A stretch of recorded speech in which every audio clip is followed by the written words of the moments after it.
के बजरिया से लाई देहब दियारी कल शायदियरी हो माइला पियरी जाई के बजरिया से लाई देहब दियारी पनमा के पतवा लई हो ये सोइया कहदी हो जाके पुजरिया से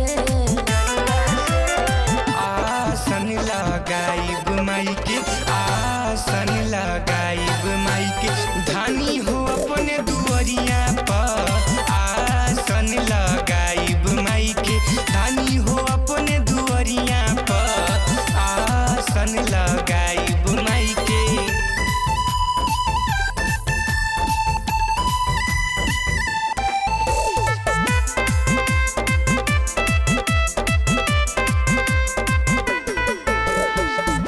नवमी में नव दीना भूखल जाई साथ में माई जगराता होई धानी हो रात में नवमी में नव दीना भूखल जाई साथ में माई जगराता होई धानी हो रात में सूरज पंडित बचल केहू माई के देखो नजरिया से